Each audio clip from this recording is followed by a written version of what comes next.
I throw fluorocarbon because you want that stretch. Now, if I was fishing grass, which you guys unfortunately don't have here anymore, but back when you guys did have grass, hydrilla, eelgrass, you guys still have lily pads. Soft cover, I go with braid. So I throw like a 50-pound Seagar Smackdown. The reason for that is that that soft cover, you need to be able to, your line wants to cut through that. And that braid with zero stretch and its thinner diameter is gonna help cut through that soft cover. The problem with braid around hard cover, like wood or rock or things like that, is that it's really strong until it's not. What I mean by that is if you get any little cuts in it, say around the barnacles or the rocks, that zero stretch, and if you get any nicks in that line, it's gonna wanna just snap, right? It creates a breaking point. So that's when I go to the fluorocarbon. The other thing is that if you're around wood, dock pilings, laydowns, stumps, cypress trees, things like that, that braid will actually cut into the wood, right? The wood gets those little splinters and it'll cut into it. Whereas the fluorocarbon is gonna act like a rubber band. It's got a little bit of stretch and it's gonna help get those fish out of that heavy cover.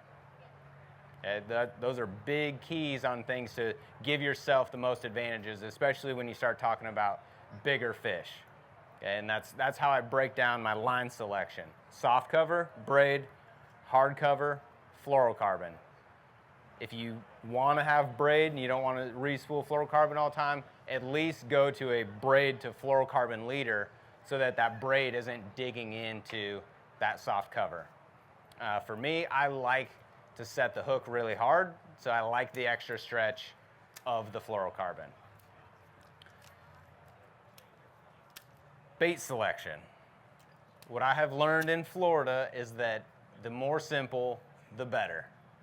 I grew up in a place where we were always throwing craw imitations, you know, things with a lot of movement, dirty water, and even though you guys have tannic dirty water, that's not the same as muddy water, right? That has a milky tint to it. You guys have dark water. Those fish can still see in it, and they get so much pressure down here, and the fact that they're just a Florida strain bass in nature, right? Their biological makeup makes these fish a little bit more finicky, especially with crazy weather conditions, right? It was just pouring rain here 30 minutes ago. Now we got sunshine. A stick bait seems to be the most effective. And I have thrown this exact same setup 3 years in a row here, and I finished 14th, 14th, and 20th now. So, I haven't made a top 10, but it's also been a really good, you know, pretty good track record over the last 3 years. And this is just a 5-inch X-Zone true center stick. Salt impregnated, and I throw black. Right? I keep it super simple down here. And what I was doing this week is I was actually running down, and I started out fishing off the bank.